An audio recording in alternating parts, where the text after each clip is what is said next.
नमस्कार. Web app किंवा website चालवताना येणाऱ्या 2 मोठ्या डोकेदुखींबद्दल आज बोलूया. हो, नक्कीच. पहिली म्हणजे समजा दिवाळीचा सेल आहे आणि वेबसाईटवर इतकी गर्दी होते की ती चक्क क्रॅश होते.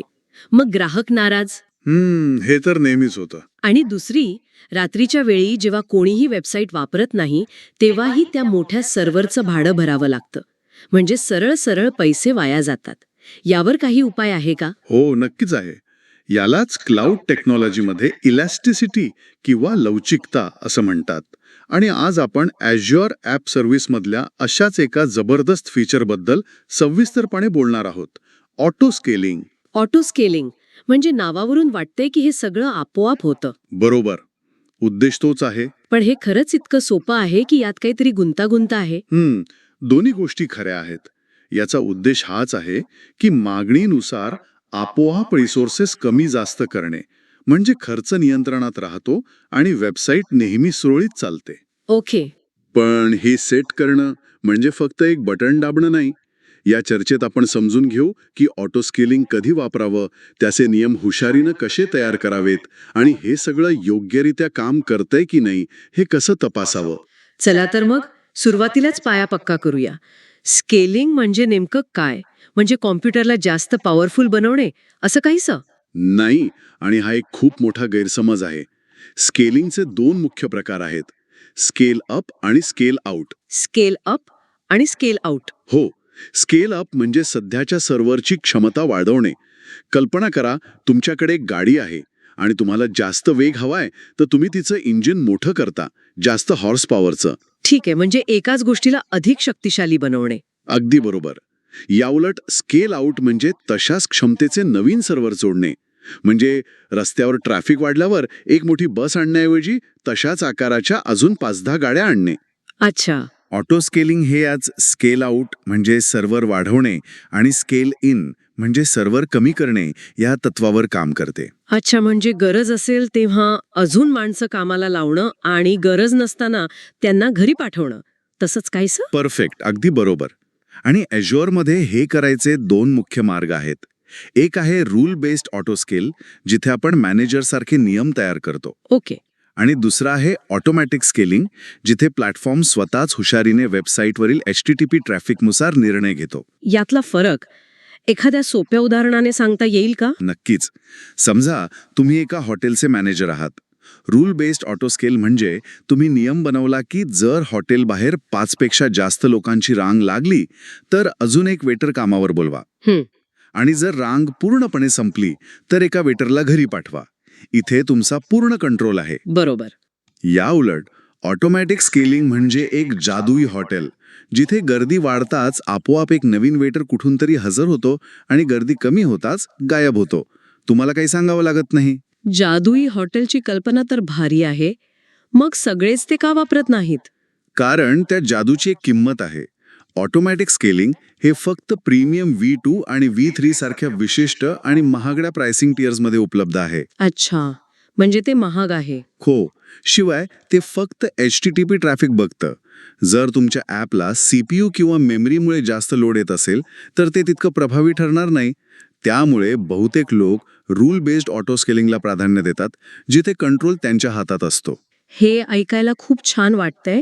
पण हे फीचर प्रत्येकाने डोळे झाकून वापरायलाच पाहिजे का? की काही विशिष्ट परिस्थितींमध्येच याचा खरा उपयोग होतो? हा खूप महत्वाचा प्रश्न आहे. ऑटो स्केलिंग काही परिस्थितींमध्ये अक्षरशः वरदान ठरतं. जसं की? जसं आपण सुरुवातीला बोललो, त्या दिवाळी सेलसारख्या काळात किंवा एखाद्या मोठ्या इव्हेंटवेळी अचानक वाढणारी गर्दी सांभाळण्यासाठी. तसेच वेबसाईटची उपलब्धता आणि दोष सहनशीलता वाढवण्यासाठी हे खूप उपयुक्त आहे.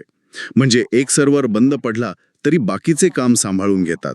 पण मग याचा वापर कधी टाळायला हवा? याला काही तोटे आहेत का? नक्कीच.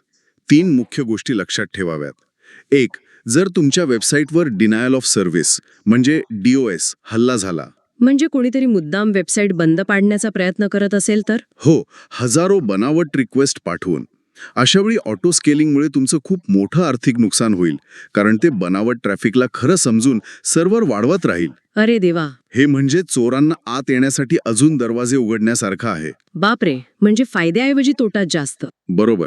दुसरं, जर तुमच्या वेबसाईटची वाढ हळूहळू आणि अंदाजित असेल, म्हणजे तुम्हाला माहिती आहे की पुढच्या महिन्यात 10% जास्त ग्राहक येतील, तर मॅन्युअल स्केलिंग कदाचित जास्त किफायतशीर ठरू शकतं. ओके. आणि तिसरं, आणि हे खूप महत्वाचं आहे, जर तुमचं ॲप प्रत्येक रिक्वेस्टमध्ये खूप जास्त प्रोसेसिंग करत असेल, म्हणजे प्रत्येक ग्राहक आल्यावर त्याला खूप किचकट काम करून द्यावं लागत असेल, तर स्केल आउट करण्याऐवजी स्केल अप करणं जास्त योग्य ठरू शकतं. अच्छा, म्हणजे 10 नवशिखे कामगार लावण्याऐवजी एकाच तज्ज्ञ कामगाराला ठेवणं कधी कधी जास्त फायद्याचं ठरतं. अगदी बरोबर. ठीक आहे. म्हणजे ऑटो स्केलिंग कधी वापरायचं नाही हे स्पष्ट झालं. पण जेव्हा ते वापरायचं ठरतं तेव्हा हे नियम नक्की कशाच्या आधारावर बनवले जातात? म्हणजे सिस्टम कसं ठरवते की आता सर्व्हर वाढवायची वेळ आली आहे? उत्तम प्रश्न. ऑटो स्केलिंगचे नियम काही मेट्रिक्स किंवा मापदंडावर आधारित असतात. सर्वात सामान्य म्हणजे CPU टक्केवारी. म्हणजे सर्व्हर किती व्यस्त आहे? हो. दुसरा आहे मेमरी टक्केवारी आणि तिसरा आहे HTTP Q length. HTTP Q length हे जरा नवीन वाटतंय. हो, पण या तांत्रिक नावाचा सोपा अर्थ म्हणजे तुमच्या वेबसाईटवर येणाऱ्या विनंत्यांची रांग. जसं दुकानाबाहेर रांग लागते, तशीच ही डिजिटल रांग आहे. अच्छा, हे रंजक आहे. हो, कारण काही ॲप्ससाठी हे CPU पेक्षा जास्त महत्त्वाचं असतं. आपल्या दिवाळी सेलच्या उदाहरणात हजारो लोक एकाच वेळी बाय नाव बटन दाबत असतील. बरोबर. यावेळी CPU कदाचित 80% व्यस्त नसेल, पण वेबसाईटला येणाऱ्या विनंत्यांची रांग खूप मोठी असेल. अशावेळी HTTP क्यू लेंग्थवर आधारित नियम लावणं, जसं की जर रांगेत 100 पेक्षा जास्त विनंत्या असतील तर सर्व्हर वाढवा, हे जास्त प्रभावी ठरतं. ठीक आहे. समजा आता हे वापरायचं ठरवलं, तर हे सेट करणं खूप किचकट आहे का? की त्यासाठी रॉकेट सायन्सची पदवी लागेल? अजिबात नाही.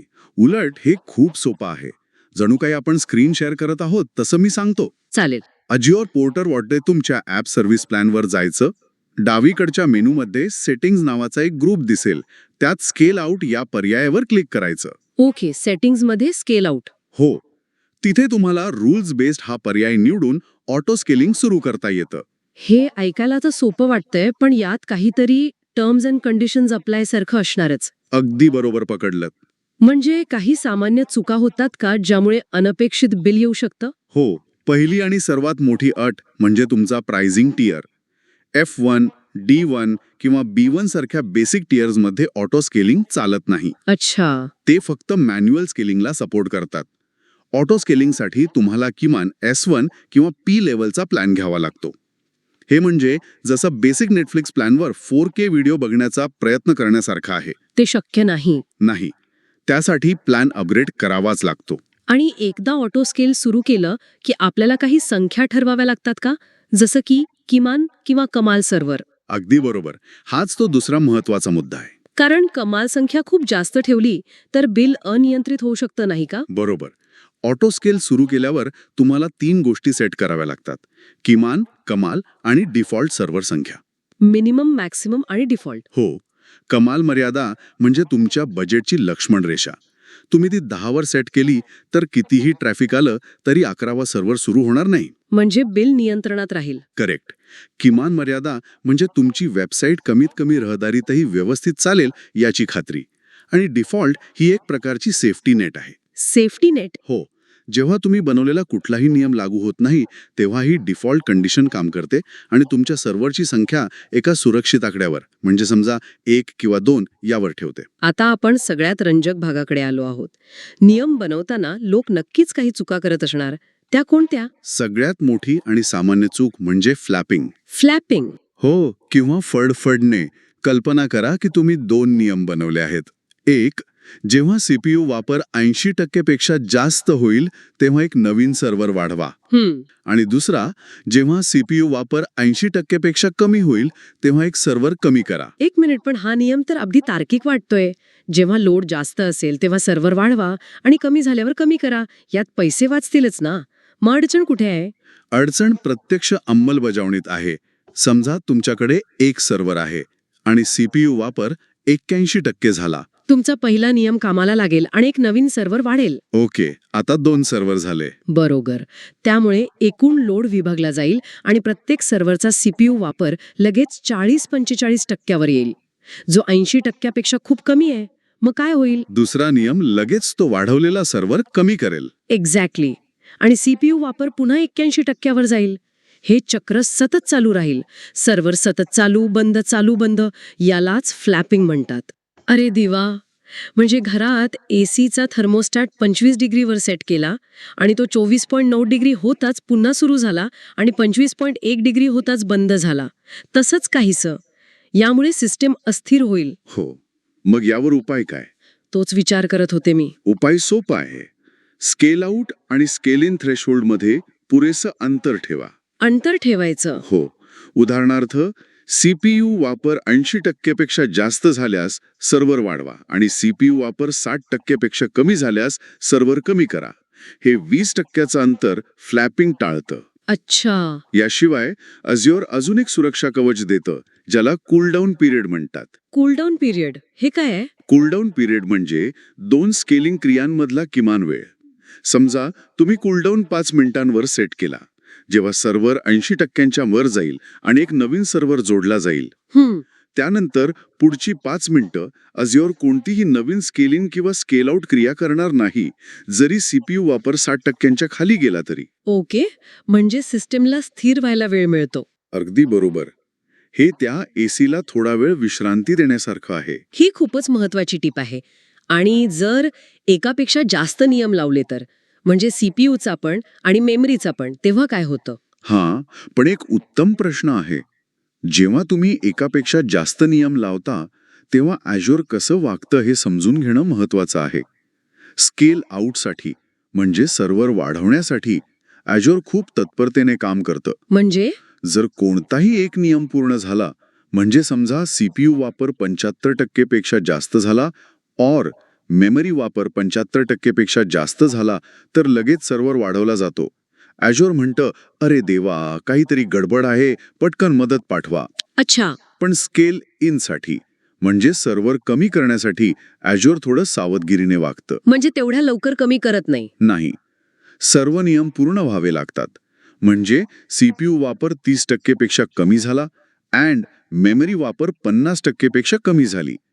इथे अझ्योर म्हणतं, थांबा, सगळं काही शांत आहे का याची खात्री करूया, मगच आपण लोकांना घरी पाठवू. खरंय, हे खर्च वाचवण्यासाठी आणि वेबसाईटची कामगिरी स्थिर ठेवण्यासाठी खूप महत्वाचं आहे. अगदी. हे सगळं रिॲक्टिव्ह झालं, म्हणजे काहीतरी झाल्यावर प्रतिक्रिया देणं.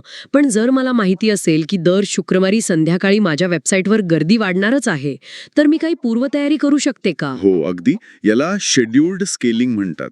Scheduled scaling. हो, तुम्ही वेळेनुसार किंवा तारखेनुसार नियम बनवू शकता. उदाहरणार्थ, तुम्ही एक नियम बनवू शकता की दर शुक्रवारी संध्याकाळी 6 वाजता सर्व्हरची संख्या आपोआप 5 वर सेट करा आणि रात्री 11 वाजता ती पुन्हा 2 वर आणा. वा, हे तर खूप उपयुक्त आहे. हो, दिवाळी सेलसाठी हे खूपच उपयुक्त आहे.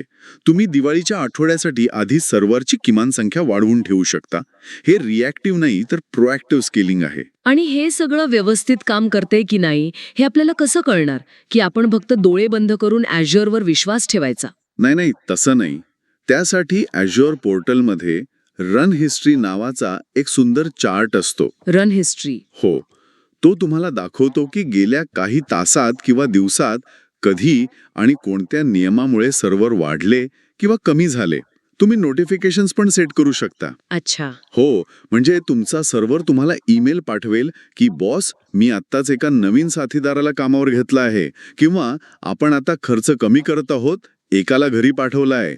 हे सगळं ट्रॅक करता येतं. तर या सगळ्याचा अर्थ असा आहे की ऑटो स्केलिंग म्हणजे फक्त एक बटन दाबणे नाही, तर आपल्या ॲप्लिकेशनचा स्वभाव समजून घेणे, योग्य मेट्रिक्स निवडणे आणि खर्च व कामगिरी यांच्यात संतुलन साधण्यासाठी हुशारीने नियम बनवणे आहे. अगदी बरोबर. आज आपण स्केल अप विरुद्ध स्केल आउट, नियमांवर आधारित आणि स्वयंचलित स्केलिंग मधला फरक, फ्लॅपिंग नावाचा धोका आणि तो टाळण्यासाठी मार्जिन आणि कूलडाऊन पिरियडचा वापर, एकाधिक नियम कसे काम करतात आणि शेड्यूल्ड स्केलिंगच्या मदतीने प्रोॲक्टिव्ह कसं राहायचं याबद्दल सविस्तरपणे शिकलो. जाता जाता ऐकणाऱ्यांसाठी एक विचार.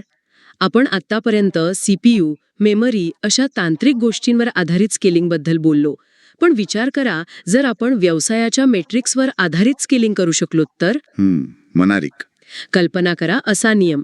जर प्रति मिनिट शॉपिंग कार्टमध्ये 500 पेक्षा जास्त वस्तू टाकल्या गेल्या तर एक नवीन सर्व्हर जोडा. अशा विचाराने पायाभूत सुविधांबद्दलचा आपला दृष्टिकोन किती बदलू शकेल.